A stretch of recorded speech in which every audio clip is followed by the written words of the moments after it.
Map 1 was a big testing ground. Once the map was out and people played it, we learned so much. We were able to kind of understand how the game actually is being played by many, many people and what compounds work really well and what compounds did not work so well. Until you put several thousand players all running around, all expressing their own play styles, you never really quite know how that's going to work out. The big fishing village, for instance, was something that people didn't like so much. You never felt really comfortable. You got shot from all different directions. And the sawmill was perceived really well and was fun to play, and the level of frustration in there was really low. There is room for actually looking at things and taking a step back and see, okay, what works, what didn't work.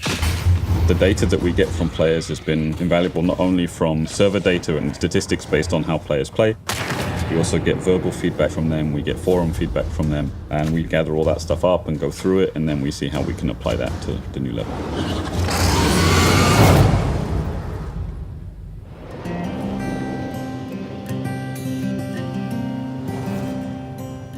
The first things that we tried to nail down was what kind of main natural features we wanted to have in the map. It is always good to have like an axis going from east to west and from north to south. It really helps the players to kind of know where they are on the map, and they know, okay, if I follow this river, if I follow this road, I will always end up in that location. We said we want to be closer to the ocean, so we do have a river delta on one side of the map, and train tracks, a main line of train tracks that goes through the entire map as well. We did a lot of design until we felt like there's enough diversity in the map, there's enough water versus forest versus open fields. We built them in the engine with really simple geometry, so we can get a feeling from a player's perspective as well and see if it feels good or not, and started to put the compounds in. We wanted to make sure that the compound locations and the positions of them made sense in the world. They didn't just exist in places because we needed them to be there. We wanted them to exist in places because that's where they would naturally have been built.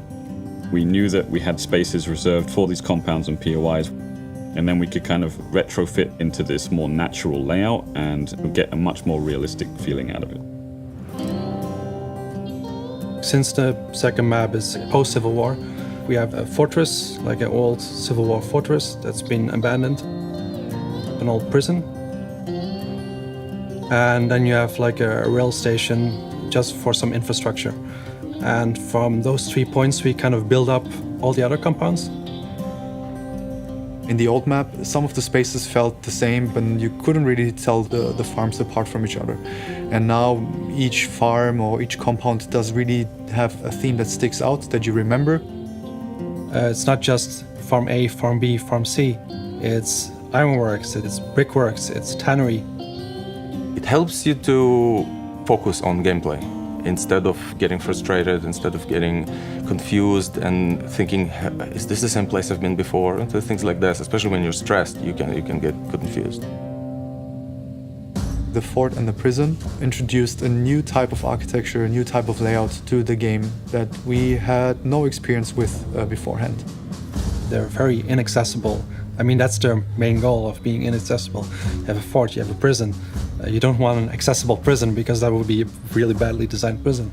So it took us a while to fix that, to make it work for Hunt, because players who are defending the bounty shouldn't be in an extremely powerful position. And when you sit in the middle of a fort, I mean, you're the king of the hill. You're inside of a fort, and it just did not work so well without modifications.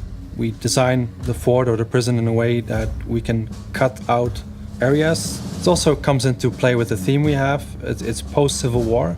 It's an old fort. It's been damaged. It's been shot at. You see like cannonball impacts in the walls. Everything is crumbling down. And this provides natural kind of entrances for players to come in.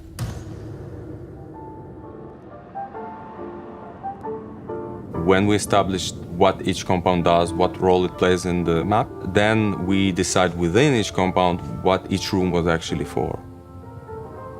Thinking of those people who lived and worked there and how all the scenarios, all the day of each person, where they wake up in the village, how they travel to the workplace. Pushing the atmosphere and the feeling of being in a real place that had a history and that gets you a little bit more tense, because everywhere you go, you start reading into what you see, and you create your own little story while you're playing.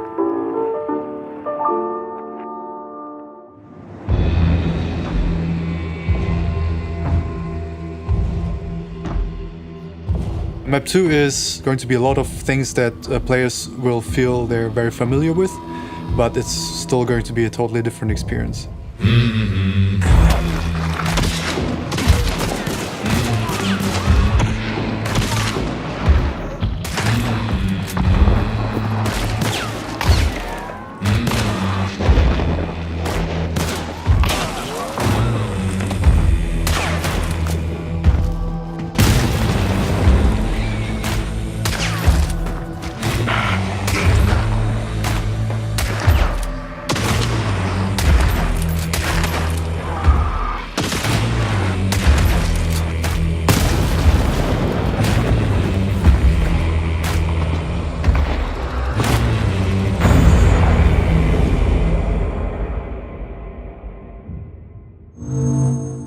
Achieved with CryEngine.